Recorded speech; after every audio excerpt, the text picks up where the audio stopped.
2025년 4월 5일입니다. 지금 바깥은 여기는 향동 사무실이고요.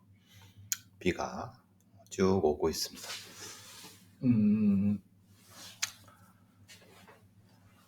오늘 식목일이고 비가 쭉 오는데 촉촉하게 오는데 건조해서 산불 나는 거에 대해 상당히 그것도 좀 예방할 수 있고, 또 이 정도 또 나무 심으러 가면 촉촉하고 그래야 되겠죠. 그것보다는 어제 그 탄핵 인용 될 때 저도 이제 박수를 치고, 워낙 비상식적인 법률가들이 있어서 의심을 했지만 일각에, 물론 상식적으로 생각하면은 당연히 파면이 되는 게 맞죠. 그런 부분에 있어서는 여러 가지 면에서 상식적인 선고다. 그나마 상식으로의 회기, 이런 정도의 것으로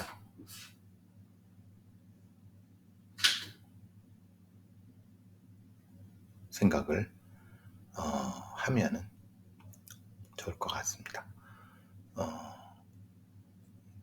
갑자기 약간 소음이 났어요. 사실 상식이란 게 그만큼 저는 긍정적이라고 생각합니다. 비상식적인 일들이 워낙 많이 발생을 하면서, 그런데 이제 그런 고민들은 분명히 있죠. 왜냐하면은 이제 어제부터 탄핵 선고되고 관련된 정치평론가, 시사평론가, 이런 법률가, 또 이제 그 변호사, 여러 가지 법학자, 이런 사람들, 재판관들의 그 탄핵 선고문이 명문이죠. 사실은 여러 가지를 다 짚고 5가지 혐의에 대해서 다 인용하고, 사실 상식적으로 생각하면 당연히 다 인용이 돼야 되고 퍼펙트하게, 그리고 누구도 반박하기 어려운 수준으로 여러 가지 법률적인 아니면 여러 가지 면에서 다 정치적인 부분도 다 언급해갖고, 상당히 어떻게 보면 고심한 만큼, 또 상당히 긴 기간을 숙고한 만큼 결과물이 좋았다. 그리고 그러기 위해서 이렇게 또 그러면서 8명이 다 합의를 모았다는 거, 또 만장일치라는 거, 상당히 앞으로의 어떤 대한민국의 어떤 여러 가지 환경에 대해서 걱정도 많이 하고, 그래서 좋은 새로운 출발점이 될 것 같다, 이런 생각도 하고, 그런 부분에서 상당히 많은 분들이 저를 포함해서 합족하고, 다행히 그러면서 국민의힘 지도부도 승복, 윤석열도 승복이라는 표현을 하지 않았지만 어느 정도 받아들이는, 그리고 어제 당일도 딱히 큰 사고 없이, 경찰들은 굉장히 긴장을 했지만 다친 사람 없고, 체포된 사람 한둘 있지만 사실 그 정도야. 그러면서 정광훈이라든가 아니면 전한길이라든가 그런 애들은 실제로 딱히 오늘 광화문에서 3천만 보인다고 헛소리 하는데, 지금 보니까 글쎄요, 그냥 간간히 비 오는데 소수가 집회하고 있다 정도라고 하면, 결국은 새로운 시작점으로는 나쁘지 않다, 좋다. 그리고 실제로 정치한 놈들은 결정이 됐고, 그러면 이제 대선, 바로 대선 국면이죠. 오늘부터 바로 대통령 후보, 입후보, 예비후보 등록 시작하고, 이제 정신없을 겁니다. 정치하는 애들은 이제 이재명이든 이재명이 아니든 어떤 국민의힘의 이런 애들도 그렇고 이제 이제 그 대선 선거 국면으로 들어가면 이제 윤석열이라는 존재는 잊혀질 겁니다. 대신 여러 가지 면에서 그가 저지른 일들에 대해서, 그리고 김건희, 윤석열, 그리고 그 잔당들이 저지른 국정농단이라든가 이런 비상식적인 불법적인 일을 다 처벌을 해야 되겠죠. 어차피 지금 못해도 다음 정권이 들었으면 누가 되든 국민의힘이 되든 민주당이 되든 당연히 처벌이 될 거라고 생각합니다. 그래야 될 거고요. 그런 면에서 저는 유심히 본 것은 윤석열이란 괴물을 탄생되는데, 그러니까 윤석열을 극복하기 위해서 많은, 그런데 정작 윤석열이 그렇게 괴물로서 등장하게 된, 그리고 결국은 이렇게 사라지게 되는 그 과정에 소위 산파 역할, 아니면 그런 어떤 귀태를 태어나지 말았어야 될, 누구한테 책임이 있느냐, 이 부분은 분명히 짚고 넘어가야 된다. 왜냐, 그걸 짚지 않으면 또 똑같은 과오를 반복하는 것이 아니냐. 그런 얘기들이 있지 않을까라는 기대를 했는데 없었어요. 그래서 실망. 이건 너무. 그런데 이제 지금 오마이뉴스에서 민주당 정부 실패가 극우 키워, 윤 파면됐지만 앞날 더 험난이라고 하는 기사를 보면서 그래도 이런 목소리들이 없진 않구나라는 그런 기사를 보고, 여기는 이제 몇몇 이런 사람들입니다. 8년 전 탄핵 이후를 분석한 전문가들의 다양한 목소리. 그러니까 극우가 대두된 한국 사회에 대한 진단. 그러니까 윤석열로 대표되는, 그리고 그 주변의 유튜버들, 미신, 무당, 그 같지도 않은 김건희 같은 그 사기꾼 모녀들, 그 주가 조작범들, 이런 애들이 어떻게 이렇게 그 권력의 중심부가 될 수밖에 없었는가에 대한, 그것은 결국은 8년 전 박근혜 탄핵 과정 이후 그 다음에 들어섰던 문재인 정부, 그러니까 촛불혁명의 과제를 결국은 사회경제적 개혁으로 담아내지 못하고, 말하자면은 이런 거죠. 천정환 같은 사람이 쓴 촛불 이후 K민주주의와 문화정치 같은 그런 거. 그러니까 탄핵 이후 촛불혁명을 통해서 국민들의 개혁 요구들, 사회경제적 총체적 개혁 요구들에 대해서 받아들이지 못한, 결국은 소수의 운동권 혹은 조국으로 대표되는 소위 불암한 좌파라든가 아니면 살찐 좌파라든가 강남 좌파, 이런 애들에 대한 것들, 그러니까 그것이 결국은 윤석열 같은 괴물을 등장시킨 것이 아니냐. 즉, 그 민주당의 실패는 민주주의 시스템에 대한 회의, 그러면서 극우 유튜버들을 키우고 그것의 대표주자로서 윤석열을 키우게 되는 천정환, 정한울, 5년 만에 막 내린 촛불 민주주의라고 해서 결국은 뭔가 더 다른 형태의 그 촛불혁명에서의 계약을 어느 정도 완수했어야 되는데, 그렇지 않고 소수 운동권들 혹은 50대, 40대, 50대들의 지들 배만 불리려고 하는 그런 형태, 그리고 부동산 가치의 앙등을 가져온 민주당이 바보 같은 그 운동권 정치인 아니면 운동권 관료들의 등신 같은 짓들, 그러니까 경제 불평등 해법을 내놓지 못한 그러는 과정에서 등장한 팬덤, 그러니까 극단적인 팬덤들, 그러니까 그들이 결국은 윤석열이라고 하는 괴물을 만들어낸 것이 아니냐. 제가 전적으로 공감하고, 제가 사실 그 여러 사람의 비판, 여러 사람이 저를 욕하지만 제가 꾸준히 우리 정편이랑 같이 방송도 하고 계속 그런 목소리를 내는 이유도 그겁니다. 이런 반성과 아니면 새로운 대안, 경제와 사회 불평등에 대한 해법을 내놓지 못하고 그것을 극복하려고 하지 않고 그것에 묻어가려고 하면 결국은 이런 극단주의자들을 마주하게 된다. 김어준 같은 극단주의자들이, 이 좌파 극단주의자들의 그 팬덤들이 그 비슷한 김어준 그 주변에 있는 소위 그런 쪽의 일종의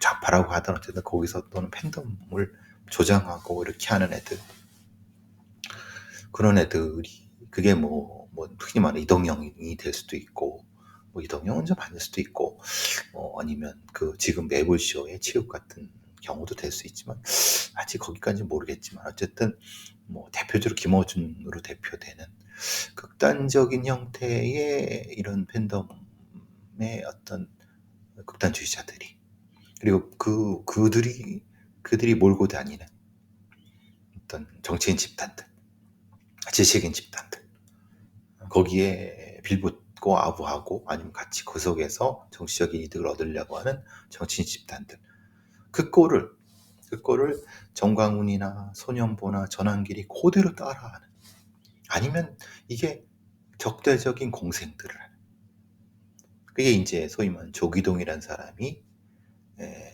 있은 세습 중산층 사회 혹은 이탈리아로 가는 길, 즉 말하자면 정치적 양극단 세력들이 온건파의 중도파를 몰아내고 이런 유튜버라든가 아니면 이런 팬덤을 자극해서 경제적인 이득, 정치적인 이득을 통해서 정치를 붕괴시키고 무너뜨리고 서로 양극단들이 대립하게 만드는 그 한 존재가 되는 것이 아니냐. 즉 양당 모두 어떤 중산층이라고 하는, 아니면 그 중간층이라고 하는 스윙 보터들을 장악할 어떤 소위 이제 어떤 개혁 프로그램이라든가 정치 프로그램들에 대한 실력과 능력이 없고 그러고 하고 싶지도 않고 그러려니 내줄 것이 많고, 그러니까 자기네 편, 극단적인 자기네 편, 이 포퓰리즘, 그걸 선동하고 정치 팬덤을 양산하고 그 속에서 이 슈퍼챗을과 하는, 아니면 이 후원을 하는 그런 집단들을 통해서 스스로는 성장할 수 있지만 정권을 가져오기는 쉽지 않은 양극단. 그게 또 이명묵이라는 사람이 K를 생각한다 해갖고 사회 대개혁을, 사실 지금 어렵지 않느냐. 왜냐하면 민주당이 문재인 때 기반으로 했던 수도권 자산 보유 중산층, 소위 강남 좌파를 포함해서 소위 아파트를 가지고 있거나 아니면 부동산을 통해서 돈을 벌었던, 아니면 그런 정치적 기반이 있는데 그거를 개혁할 수 있는, 사실 지방 하층 지금의 시스템에서 소외받은 사람들을 대변할 수가 있느냐. 그게 헬조선이고, 분명히 박근혜 탄핵 때 촛불혁명으로 폭발해 나왔지만 그들을 배신하고, 즉 말하자면 사실 노동자나 지방의 서민이 아니라 수도권의 자산가를 중심으로 소위 정상가족의 중산층을 대변하는 민주당이라고 하면은 그들은 부동산이 오르고 아니면 이런 거 하는 거 자기들이 더 좋죠. 사회는 더 양극화되고 소위 인구는 줄어들고, 그렇지만 계속 지들은 살이 찌고, 그렇지만 20대들 아니면 지방의 서민들, 노동자들은 더 가난해지고 저 같은 사람들은 이렇게 찌그러져 있고 정치력도 배제됐고 문화로 배제돼 있고 하여튼 저 같은 사람들이 설 자리가 없는 끊임없이 이런 양극화되고 양극화를 부추기고 있는 기득권 진보 좌파들이라고 하는 자칭 진보 좌파자들이 개혁을 할 수가 있느냐. 브라만 좌파라고 하기도 하고 기득권 중산층 좌파라고 하기도 하고 이걸 그대로 놔두면 그래서 제가 계속 이재명이 되면 안 된다. 이재명은 위험하다. 그런 얘기를 하는 것은 이재명이 개혁 프로그램을 가지고 있지 않다. 지금 이재명이가 이재용이를 만나고 다니고 소위 말하는 그리고 뭐 상속세 관련된 여러 가지 뭐 우쪽 우클릭을 하고 이런 그게 우클릭이 맞습니까? 어디 가진 자들만을 표현한 그런 거 아닙니까? 본인이 어디 있는지도 모르고 그래서 어제 윤석열이 파면됐지만 앞으로 다가올 대선은 결국은 또 문재인식의 적폐청산 포괄적인 사회개혁 프로그램이 아니고 지금의 양극화라든가 아니면 근데 그것보다는 통상전쟁이라든가 하는 이런 부분에 대한 추상적인 형태의 것 플러스 윤석열 어떤 과거 적폐청산이라든가 그게 뭐 김건희라든가 아니면 이렇게 그런 어떤 특정한 어떤 것에 매달려 갖고 그렇게 되면 이재명 대 반이재명 구도만 가지고 대통령은 될 수 있겠지만 결국 끝없이 이제는 정반대가 돼서 그런 부분이 있지 않을까라고 하는 것 때문에 상당히 뭐라 그런 마음이 좀 답답하기도 하고요. 그러니까 실제로 이제 그 민주당 제 청취자분 중에서 민주당을 좋아하고 또 이재명이 대통령이 되길 바라는 분들이 상당히 많은 걸 알고 있습니다. 근데 개인 이재명이라고 하는 부분 시민사회운동도 하고 성남시장도 하고 경기도지사도 했지만 문재인은 달랐느냐? 문재인은 어쨌든 사실 변호사 활동도 하고 노무현 밑에서 노무현 친구로 여러 가지 했지만 중요한 것은 그와 그를 둘러싸고 있는 일종의 테크노크라트 집단들 그게 문재인을 둘러싸고 있는 소위 586 지금 686이 돼가나요? 586의 그런 기득권 중산층을 그리고 그 자산가 수도권 자산 중산층을 대변하는 그걸 넘어설 수 있는 개혁 프로그램을 할 수 있는 집단들이냐 그렇게 능력이 있을 수 있느냐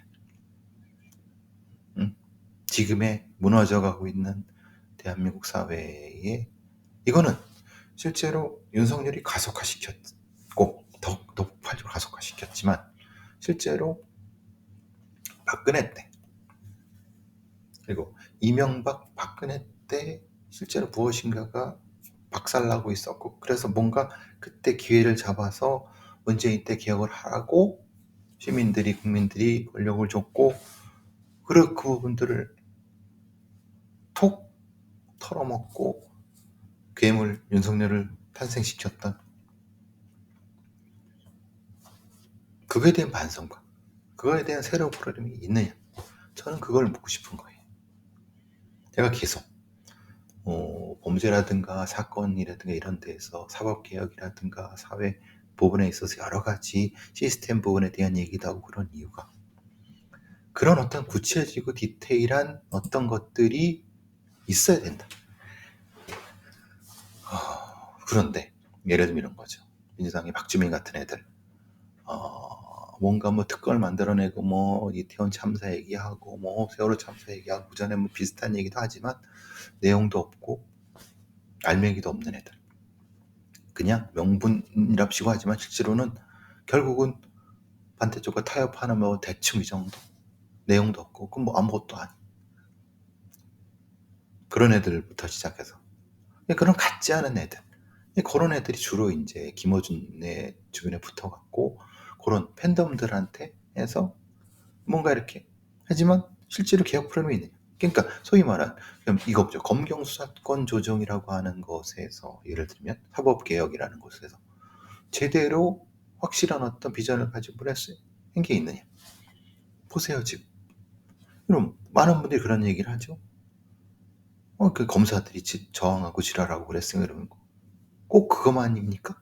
잘 생각해 보시면 꼭 그럼 실제로 경찰한테 실력을 높이고 수사 능력을 높이고 뭔가 이런 것들 있습니까? 실제로 그런 것이 입증돼 있다고 하면 지금 윤석열 때 그 검사들의 그런 부분들이 그러니까 이런 것들이 그리고 지금 부동산 대책 지금 통상전제 이런 부분에 대한 대안이 있습니까? 뭐 답이 없을 수 있지만은 그래도 적어도 어느 정도 우리가 어디로 가야 될지에 대한 어떤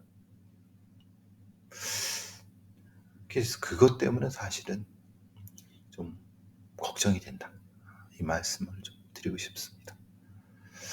제가 계속 유튜브를 통해서 개별 사건만이 아니라 수사 시스템이라든가 사업 시스템이라든가 아니면 이런 것들을 계속 말하고 하는 이유도 바로 그것 때문에 그렇습니다. 이것이 같이 되지 않으면 사실은 어쨌든 그런 말씀 잠깐 드려봤습니다. 어제 탄핵 너무 당연한 일이고 또 크게 다친 사람도 없고 또 다행히 국민의힘도 어느 승복을 했고 그래서 정상적인 정치 시스템으로 돌아가. 근데 지금 이 괴물 윤석열 속에서 벌어졌던 많은 그걸 시스템적으로 합리적인 시스템적으로 보완하고 개혁하고 해야 되는 부분의 과제다. 누가 하나 악마하고 김건희 두들겨 잡고 당연히 그래야 되죠. 그렇지만은 당연히 처벌을 해야 되죠. 잘못했으니까. 그런데 이거를 거기서 끝내지 않고 모두 다 인정할 수 있는 합리적인 형태의 시스템적인 개혁으로 가야 된다. 그걸 바랍니다. 그리고 이 대선 과정에서 그런 시스템과 합리적인 대안에 대한 논쟁이 토론과 논쟁을 통해서 그것이 다음 정부가 어디가 되든 그것을 그런 폭넓은 사회적 개혁으로 나아갈 수 있었으면 좋겠다는 생각을 해봅니다.